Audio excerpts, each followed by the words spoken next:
What is up, everybody? We are here with a little video talking about some tips and tricks for you.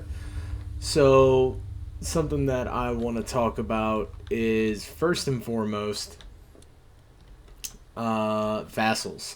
Now, currently, I don't have any vassals, but I'll just talk about it a little bit. We're actually short a seat on the council here, but the reason that I want to talk about vassals and succession and children, we're going to cover a few things. First thing that I'm going to say is never make your children your vassal. Now, why, you might ask? Well, what could happen is your son or daughter, depending on your succession laws, can marry whoever they want once you make them a vassal.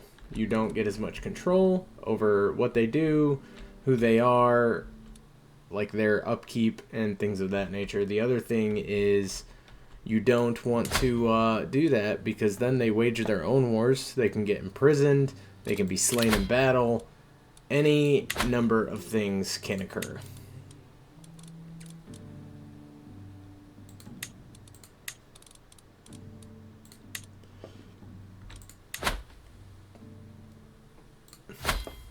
That, I'm gonna hit convert faith over there. The other thing that I kind of want to talk about is where you start has a very high impact on what you can do, how you can do it, and you're limited by a lot of things. So ensure that when you are choosing your starting area, you take a look at not only the religion, but you also take at what the culture is of the nation that you pick. Another thing that we're going to talk about is alliances. Now, alliances can be extremely important depending on your style of play. They can also have some negative effects. Those negative effects being you are going to get pulled into wars. You can choose not to go, but you're probably going to take a little bit of a hit as far as prestige or something else goes. But overall, alliances can lead to weakened militaries. They can lead, from those weakened militaries, somebody declaring war on you, because all of a sudden you are open and available for plunder and riches. I'm just going to go here and move my camera down here. Not only that, but if you hold land that other nations covet, you can run into a bad time. So say I wanted to come down here and take a piece of Strathclyde. Now, having played the game a decent amount, I know that Jarl Ivar the Boneless is going to want to connect his two holds here. So he's going to start attacking Strathclyde. Now, if I come down here and take a chunk of it, I could make an alliance with him. But if I don't, he is probably going to declare war for whatever small county I own, even if it's this little barony right here. But he's probably going to try and declare war on me for it. And with his allies and his base strength, it won't go well for us.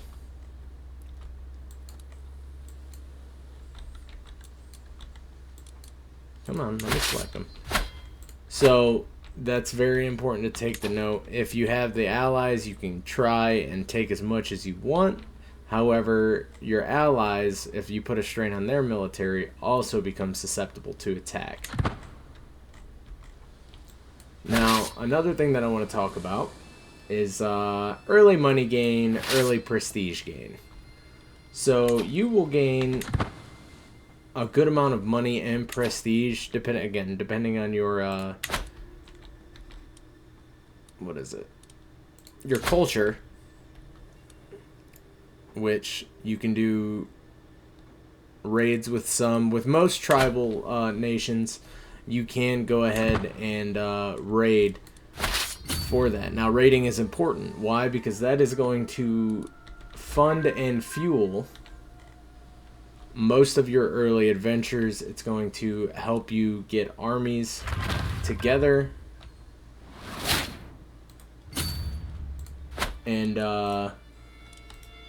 I mean, really, it really shapes the early game for you. Now, if you can't raid, you'll have to make your money through other means. Those other means could be trades. You could make things such as artifacts and sell them, or increasing your vassals' taxes but dropping their levies if you want to build tall, things of that nature. Speaking of which, here soon I'm probably going to release a video on building tall, and then also on how to join a kingdom, and then or not join a kingdom, start as a part of an already established kingdom or barony or anything like that.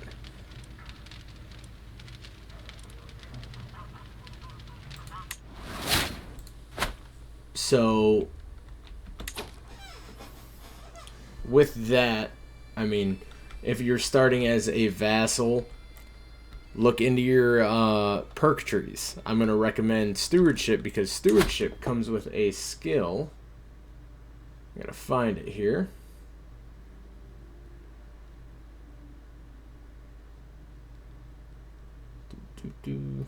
Where is it? Language.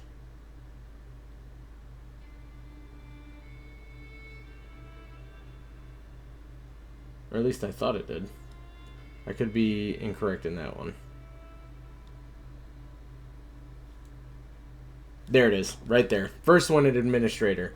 You can use the Claim Throne scheme against your liege. A hostile scheme that allows a character to gain a claim against their direct liege's primary title. So with that, if you have a liege, you start out as a either a lower lord, or you start out as one of the counselors, or work your way up to councilman. You have the opportunity to go ahead and try and take your lord's title. Now, taking a lord's title requires a lot of things. You need to make a lot of friends so people support your scheme to do so. And you want to try and sway as many people in the court as possible. All of that is important if you want to successfully take over a throne. Another thing that I want to talk about is knowing who your allies are, and when to play tall and when to play wide. Now, if you don't know what playing tall versus playing wide is expansion as much as possible, as often as possible, when you can, where you can, taking advantage of various weaknesses around and about your neighbors. So, playing tall, however, means you form a small centralized area and you just focus on upbuilding. You're building all the buildings you can build. You're building levees. You are reinforcing all your lands, ensuring that they are one solid whole. And you are generally just ensuring that you can weather any storm that comes at you. Now, in most Paradox games, like Stellaris, building tall is a very viable perk. However, it is a little bit more difficult in Crusader Kings 3 to do that, because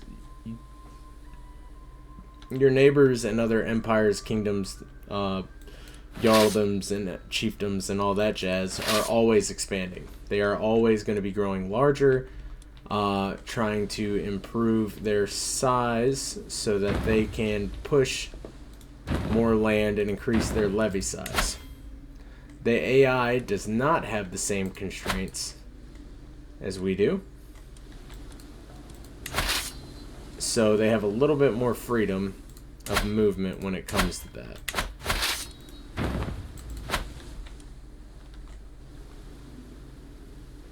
Another thing is, it is important to pay attention to your children. If you want to have your child, your heir, which is in specifics the most important. Oh, they just grew. If you want your children to be successful in whatever area you decide to set their path on, so for instance, my heir is Balder. I have him focused on stewardship, and I want to make sure that he is educated by somebody who is a very good steward. In this case, it's me. So we're going to click Educate Child. He'll become my ward. And that will allow us to ensure that he is trained properly in steward.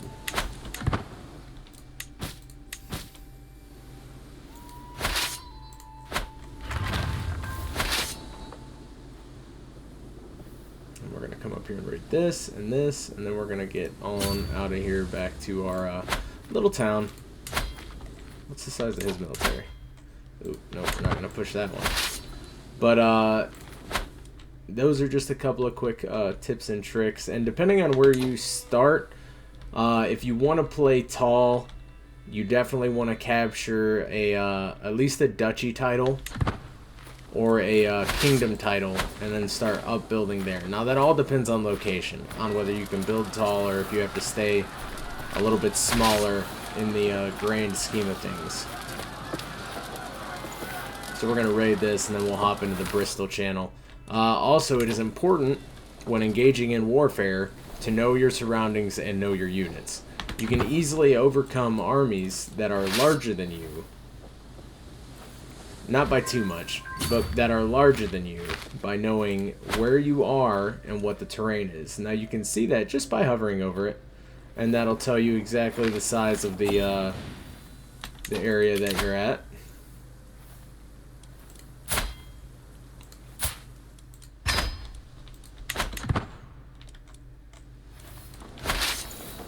That guy cut me off. Oh, he's coming to tussle with somebody.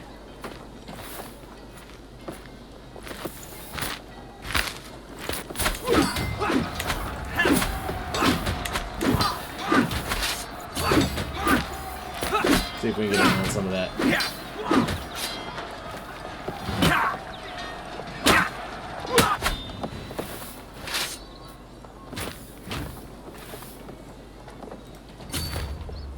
And then we will sail on out of here. But it is important to know that because different units have different things that they are good at and different areas that they are good at fighting in. And knowing and understanding that can be the difference between successfully fending off an army or attacking an army, and having your whole military stack completely rolled and you starting from scratch and hoping that they don't attack you.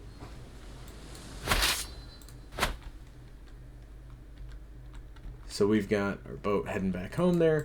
Another thing that I have learned over time is that different locations offer different advantages and disadvantages. So say you are the Abbasid Empire over there, the Byzantine Empire. You have select units that are unique to you, special to you, and specialize in certain things. So say you have a unit that specializes in fighting in hills and plains. You could have them here if you're defending against Bulgaria, which is massive right now. And their units are not specialized in fighting in those areas. They might have 1 or 2 men-at-arms that are good at fighting in those areas, but aside from that, not a whole lot. You can easily turn the back of the fight or hold them at deal.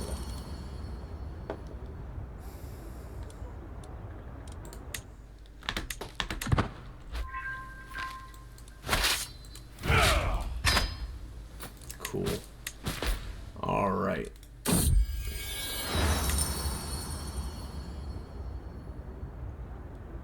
We can lose some gold right now. So let's take a look at Austerland here. Now you can see everything's a little bit cheaper.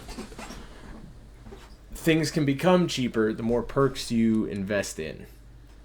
With the stewardship and various other skills throughout different trees.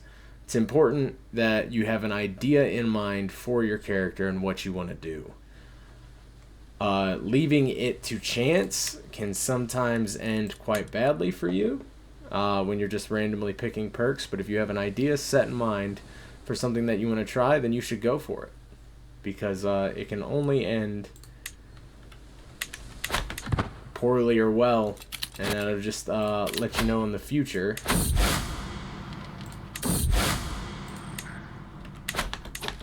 that won't work. So experiment, test things. Try that war for the county if you have the allies for it or you have the own military for it. Another important thing is when declaring wars, you want to make sure that you are checking who their alliance is with. Because say I had 3,000 troops right now. I could take Jarl Halfdan Whiteshirt of Jorvik. However, he has an ally that has an additional 1,000. And that could push us quite difficultly into a corner. And we're going to lose that war. At cost to us. And they'll get the bonuses.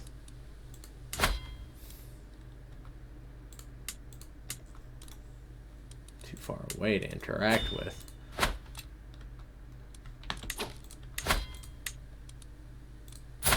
Let's take a look here. Good steward. You're a lord.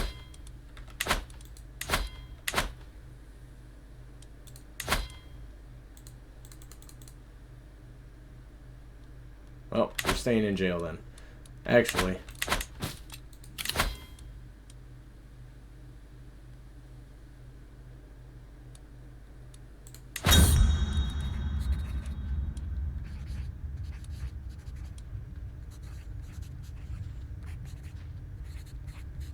Leave me with 1 gold. Let's do it. Pay attention to your resources. If you are in the negative, as far as money goes, your military will be upset with you. You will have higher attrition rates. Your army will be less motivated to come out on top because you guys are getting paid.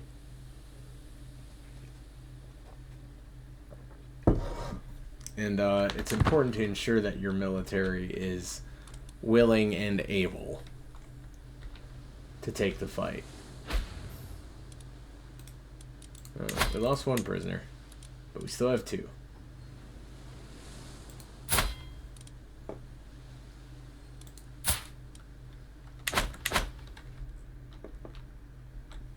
Another important thing is to look at what gives you certain things. If you have a certain goal in mind, you want to reform your faith, you want to get a higher prestige so you can have more troops under your banner, things of that nature, you want to ensure that you are focusing on things that can increase your, we'll call them resource pools.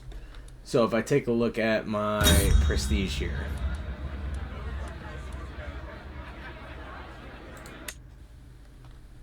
let's say I want to up my prestige. I could go down to decisions, I could call a hunt or host a feast. Both of those are great options for increasing your prestige. Both cost money, but depending on the nation that you start as, I chose Vikings for this one.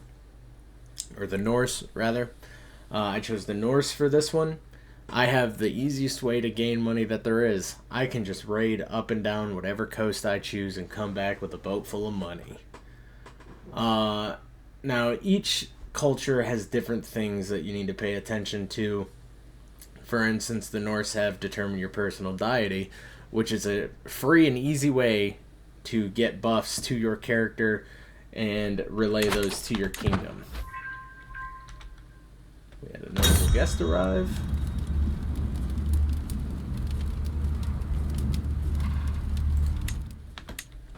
We committed a human sacrifice. You want to look at the positives and negatives of your decisions. So basically every other nation that is not Norse knows that I've had a slaying,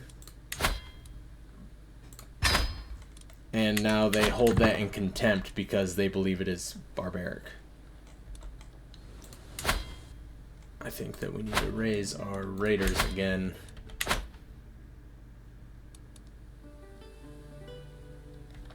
And go a raiding.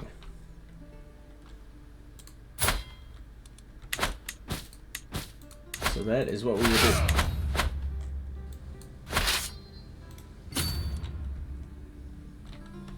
I think that we will sail down here to Spain and see if we can't scoop up some easy pickings here.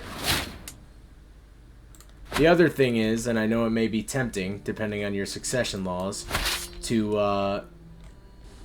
go the route of only having one child. I recommend not doing that. The reason that I recommend not doing that is because when you only have one child, you only have one heir. There's a lot of things that can happen in Crusader Kings, and oftentimes losing children is one of them. Or a child could develop a perk that you are not liking. So, have multiple kids. And, 10,000. Nope, I'm good. We'll keep sailing.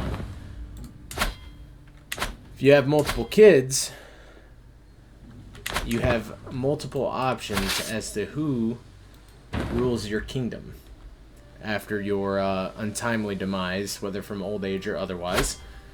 And it lets you... It lets you have a bit more of an option. I wish we could raid into here. We might try it just for the funsies. 15, 11, 11, 4. Is that 22? 9. But there are perks for everything. If I had went the martial route with my character, I could be raiding up and down this coast in and out in no time.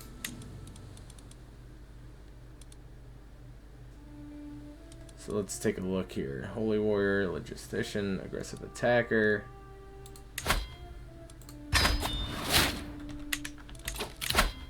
Alright. We're going to go with Men-at-Arms Maintenance per Dread minus 50%.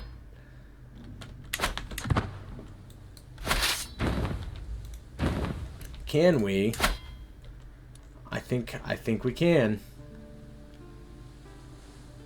Their military, oof. We can, but should we? So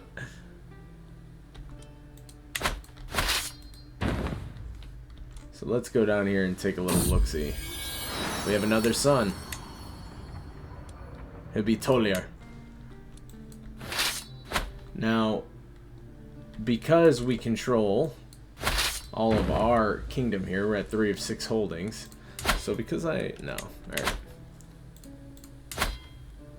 Got 453. He's got a decent amount of loot on his little place here. So we're going to go ahead and raid him.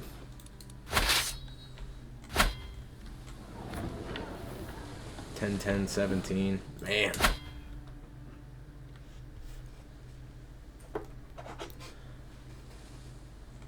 When you're going raiding, it's important to watch for other raiding parties because they will not hesitate to attack you to get what you've got.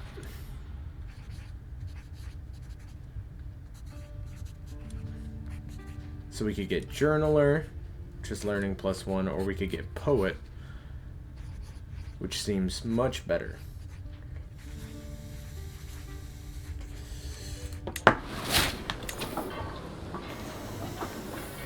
Different things will influence how your military is paid for. Mostly it depends on your culture. So for Norse, it's prestige. There's an island out there? I didn't know there was... Oh yeah, I didn't know. No, I didn't know that there was islands out here. I'm tempted. Just hold a few spots and just bounce down the coast here until we can control these island chains. Interesting, interesting. That raid is taking a minute because I had it paused. He is currently at war.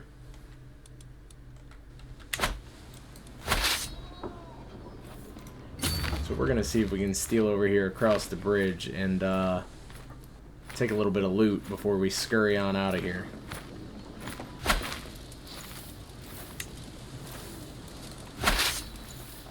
Now that army could push to attack us. I don't think that we have anything to deal with horsemen. So we are going to attempt to escape back out to sea with our 59 gold there. And they've got 942. He's got an intimidation focused, and he's executed some people.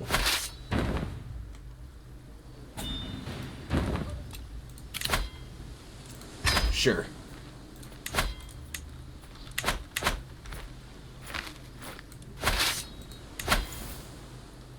That'll earn us a quick 22 gold.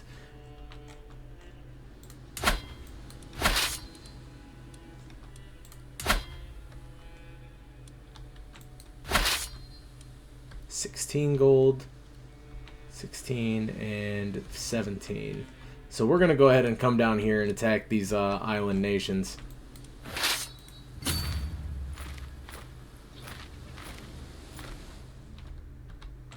And do that. Now, if you play as a culture that allows you to do raiding, I highly recommend raiding as often and as much as possible, because that will guarantee that you have a steady income and allow you a little bit more freedom of movement when making choices and decisions in your kingdom.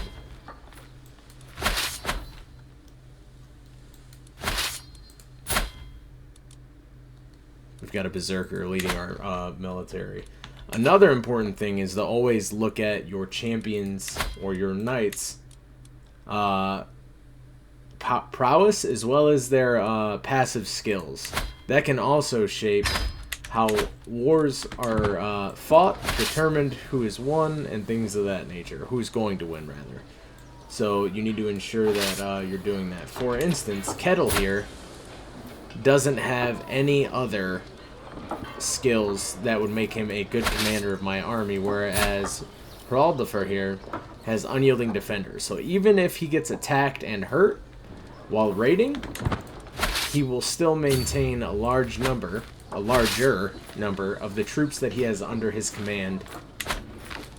But if I wanted somebody that was a say I was fighting a different religion in a holy war, I would probably make Ingjaldr my captain of my military, because while he does have a lower commander advantage, he has Holy Warrior, which is going to give me an advantage against opposite faiths.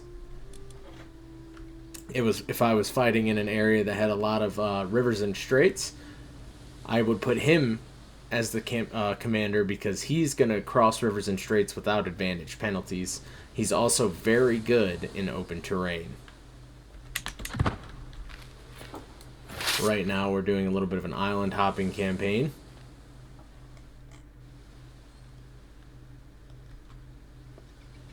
Then we'll come up here and get Madeira. And we'll go from there.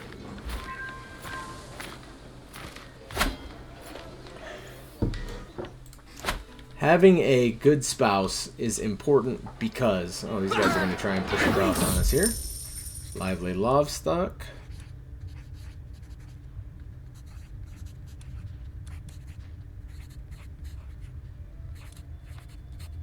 We're going to try this one.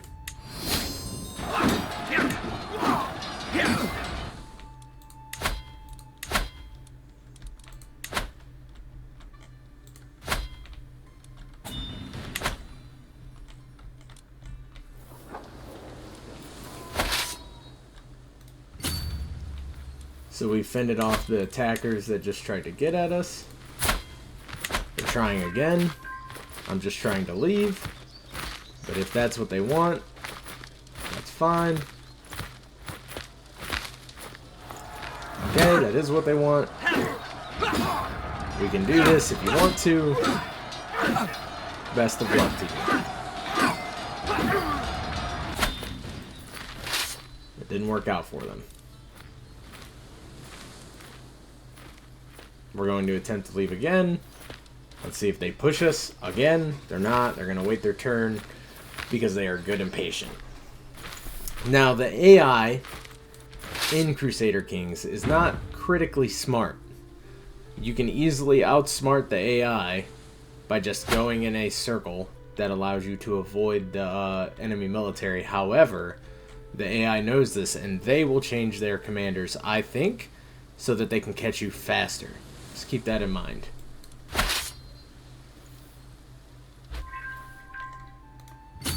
Now, if you have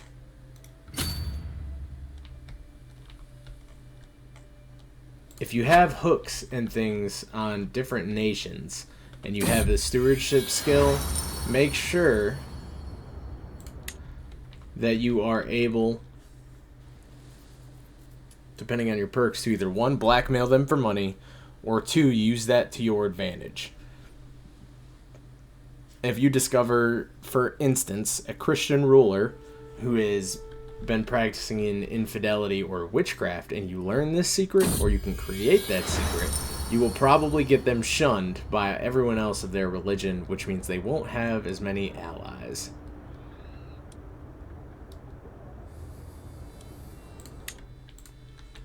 And that is important. Say if you wanted to attack West Francia here, you want to kind of get rid of his allies and his supporters. Because as you can see, all in all, he's got about 10k worth of troops. Especially if you're attacking by yourself.